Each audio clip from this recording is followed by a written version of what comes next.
اور یہ جو پہلی کتاب چھپائی وہ بڑی پیسے نہیں تھے میرے پاس، تو شوق تھا مجھے، کتاب مواد اکٹھا ہوا تھا سارا، میں نے خود کمپوز کی ہوئی تھی، تو میں نے دوستوں سے مانگے، دوستوں نے جواب دے دیا، نہیں دیا۔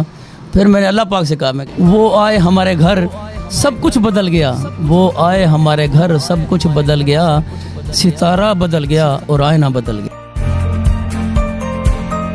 ایک دن بھی نہیں دل ٹوٹا، کیوں؟ اس واسطے اللہ پاک نے ذمہ داری دی ہوئی تھی، بچے دیے ہوئے تھے، ان کو نہیں باتا رہا، محبت سے نہیں باتا رہا۔ میری گھر والی بہادر تھی، وہ کبھی 2 بجے اٹھ کے نا پیاز کاٹ رہی ہوتی ہے، میں نے اس کو کہا بھائی اللہ کی میں نے 2 بجے اٹھی ہے، کہنے لگی میں آنکھ کھل گئی تھی تاکہ میں نے پھر شاید ہو سکتا ہے میں سو نہ جاؤں، 2 بجے اٹھ کے وہ بھی بہادری سے مظاہرہ کرتی رہی، میں نے بھی کبھی ہمت نہیں آ رہی میں نے تو کبھی طاقت ہی نہیں تھی کوئی چیز خریدنے کی، کوئی چیز لینے کی، لیکن الحمدللہ ہمارا وقت بڑی محبت سے گزرا ہے۔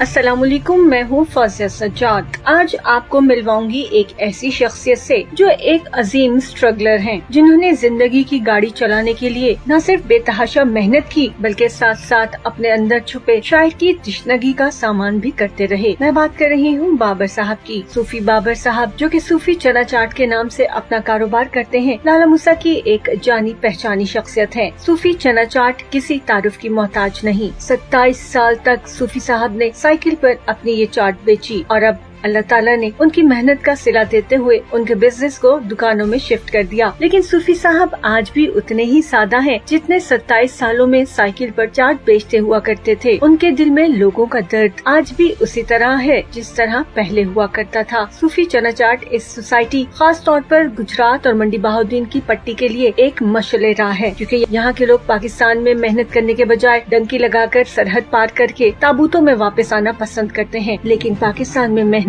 نہیں کرتے۔ صوفی صاحب کو بلا شبہ محنت کا آئیکن کہا جا سکتا ہے، ایک ایسا شخص کہ جس نے سر اٹھا کر جیا، اپنے بچوں کو بہترین تربیت دی، زندگی میں آنے والے ہر دکھ تکلیف کو کندھا پیشانی سے نہ صرف برداشت کیا بلکہ ان کی مسکراہٹ کبھی بھی ان کے ہونٹوں سے جدا نہ ہو سکی۔ ہماری دعا ہے کہ اللہ تعالیٰ انہیں اسی طرح ہمیشہ مسکراتے رکھے۔ میں ہوں فوزیہ سجاد۔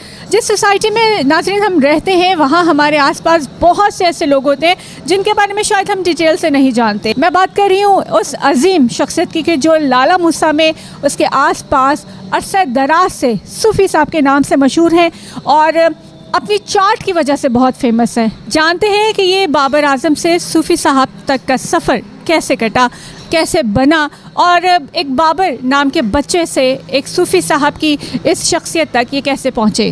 سب سے پہلی بات یہ ہے کہ اخلاق اور محبت تھا میرا ان کے ساتھ۔ یہ جو میرے گاہک ہیں، یہ میرے دوست ہیں سارے، یہ میرے بچوں کی ماند ہے، ان کے ساتھ بڑا اچھا وقت گزارا ہے میں نے، بہت زیادہ اچھا وقت گزارا ہے ان کے ساتھ۔ ان کے پاس پیسے نہیں ہوتے، میں دے دیتا تھا، چیز دے دیتا تھا ان کو۔ اگر کوئی سکول میں آیا، اس کے پاس پیسے نہیں ہے، پنچر ہو گیا، میں اس کو پیسے دے دیتا ہوں۔ یہ میرا اخلاق تھا، اسی نیت سے نہیں کہ کل کو میں نے نام بنے گا، نام سے نہیں، صرف ایک دن گزارنے کے لیے کہ آج جو گزر جائے وہ اچھا ہے۔ صوفی صاحب سائیکل پہ کتنا عرصہ آپ بزنس کرتے رہے؟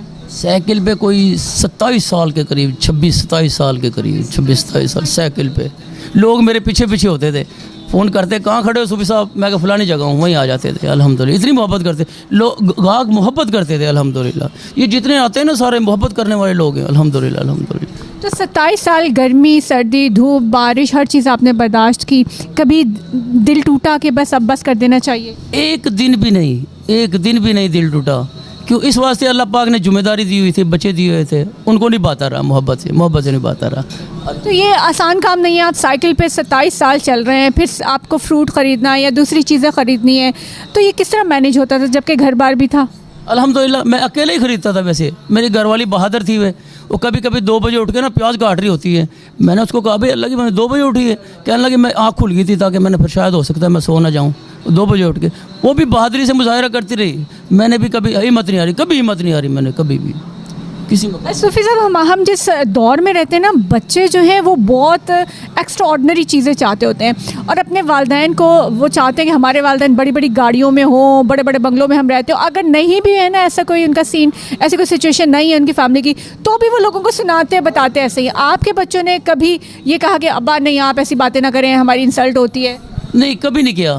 ایک بیٹی ہے ماشاءاللہ، وہ کہتی ہے ابو جی میں سائیکل پہ نہیں بیٹھتی، باقی بیٹھ جاتے تھے بچے، سائیکل پہ بٹھا کے لے جاتا تھا انہیں پہلے، تو کبھی طاقت ہی نہیں تھی کوئی چیز خریدنے کی، کوئی چیز لینے کی، لیکن الحمدللہ ہمارا وقت بڑی محبت سے گزرا ہے، تو اس میں کبھی ناشکری نہیں ہوئی رب کی۔